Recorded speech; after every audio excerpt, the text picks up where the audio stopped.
আসসালামু আলাইকুম সবাইকে আমার সালাম। প্রিয় আপু ভাইয়ারা কেমন আছো সবাই? আশা করব সবাই ভালো আছো, সুস্থ আছো। আমিও ভালো আছি। মাত্র 2টা মুরগি দিয়ে কিভাবে আমরা সংসার চালিয়ে নেব, পুরো 1 মাস চালিয়ে নেব, সেই টিপসটাই শেয়ার করব।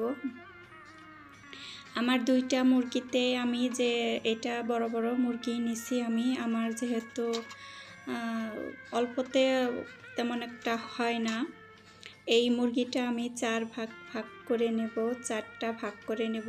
আমার অনুযায়ী আমি কথা বলতেছি।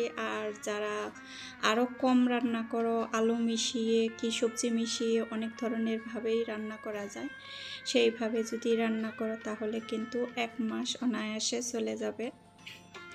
আমার এই মুরগি 2টা দিয়ে 15 দিনের বেশি আমি নেব। এই যে আমি যে কেটে কুটে নিলাম, ওই সব কিছু রেডি করে নিলাম। এখন আমি ভাগ করে নেব মুরগিটা, যে কিভাবে ভাগ করলে ওই যে পা রেখে দিছি, আলাদা করে পা রেখে দিছি, ওই পা আবার কিছু একটা আরেকটু কিছু মিশিয়ে 2-3 টুকরা মিশিয়ে একটা তরকারি রান্না করা যাবে। আমরা যেহেতু পা এমনিতেই খাওয়া হয় না, অনেক পাই জমা হয়, আলাদা করে আমি রেখে দিই। আলাদাভাবে রেসিপি করে খাওয়া যায় আর কি। আলাদা মুরগির পা অনেকটা ভালো লাগে, শুধু পা ভুনা করলেও ভালো লাগে। এখানে আমি 5টা ভাগ করছি, পা নিয়ে 6টা, একটা মুরগি এখানে পুরাটা। এখানে আমি 2 পিস রোস্টের জন্য রেখে দিছি একটু বড় করে।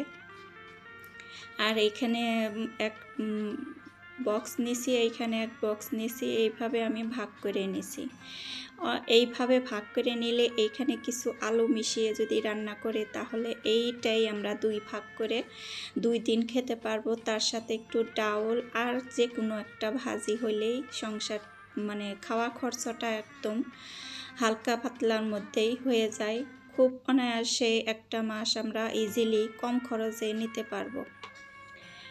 আমরা চাইলে তো আমরা মুরগি 7 দিনেই, এই 2টা মুরগি 7 দিনেই খেয়ে ফেলতে পারি। যেহেতু আমাদের হিসাব করে খেতে হয়, তাহলে আমরা 7 দিনে এই 2টা মুরগি খাবো কিভাবে? এমন অসময় আছে যে অনেক সময় মেহমান এসে যায়, তখন এই তো এক পটের মাংস বের করে পুরাটুকু একটু আলু মিশিয়ে রান্না করে দিলাম, আর মেহমানদারি হয়ে গেল। আমাদের মধ্যবিত্ত পরিবারের অনেকটা হিসাব করে চলতে হয়।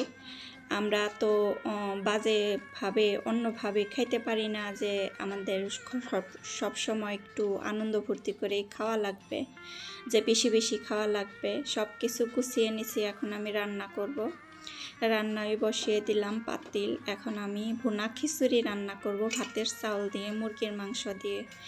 এইখানে আমি সবজি এই এতটুকু দিয়ে আমার সারাটা দিন চলে গেল। আমি সারাদিনে আর কিছুই রান্না করছিলাম না। সকালবেলা বাসি ছিল, ভাত ছিল, রুটি ছিল, ওগুলাই খাওয়া হয়েছে। আবারও গরম করে খাওয়া হয়েছে, ওইটা আর কি শেয়ার করি নাই। এখন এই তো আমি যে কাঁচামরিচ গাছগুলা বুনে দিছিলাম, সেইখান থেকে কিছু কাঁচামরিচ তুলে নিছি। আর যে কাঁচামরিচ আমার কিনে আনছি, এতটুকু ঝাল না। এই কাঁচামরিচগুলা অনেক ঝাল, 3-4টা কাঁচামরিচ দিলেই অনেক ঝাল হয়, খাওয়া যায় না। এইখানে একটা দিয়ে আমি ভর্তা বানাই, ভর্তাটা অনেক টেস্ট হয়, মজা হয়। হাতের বোনা জিনিসের অন্যরকম একটা মজা। চুলায় পেঁয়াজ বসিয়ে দিয়ে আমি ছাদে চলে গেছি যে কাঁচামরিচ নেওয়ার জন্যে।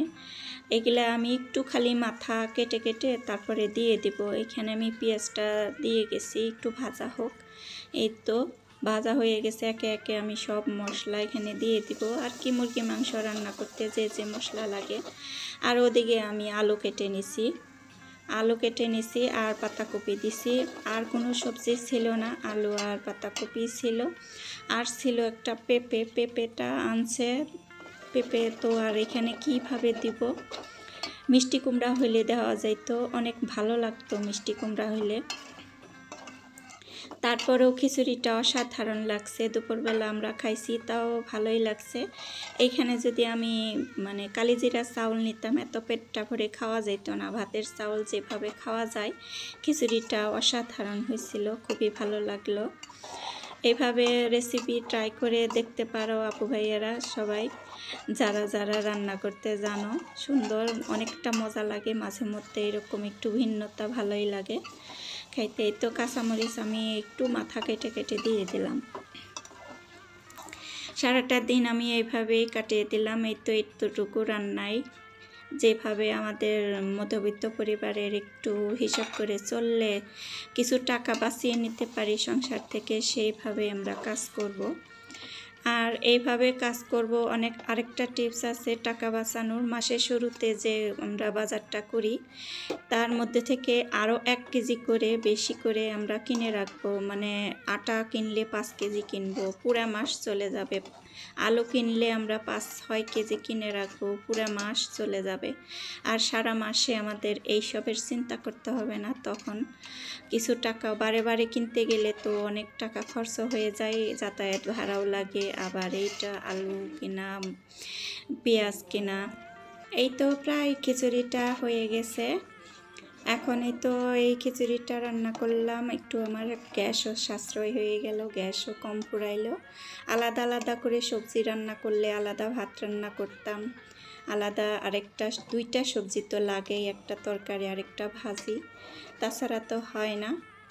এখানে আমার একটা খিচুড়িতে আমার সারাটা দিন চলে গেল। ছেলের পছন্দে খিচুড়িটা রান্না করলাম। এক এক সময় ছেলে বলে, এক এক সময় এক একটা রান্না করে খাইতে ভালো লাগে। আর আমার তো মনে করো যে ছেলে মেয়েরা বলে যখন, তখনই আমার রান্না করতে আসি আর কি। এই তো আমার সব রেডি হয়ে গেছে। আজকের ভিডিওটা কেমন লাগলো সবাই জানিয়ে দিও আপু ভাইয়েরা। সবাই আমার পাশে থাকো, একটা লাইক দিয়ে দেখে নিও। আজকে এই পর্যন্তই। ভালো থাকো সবাই, সুস্থ থাকো।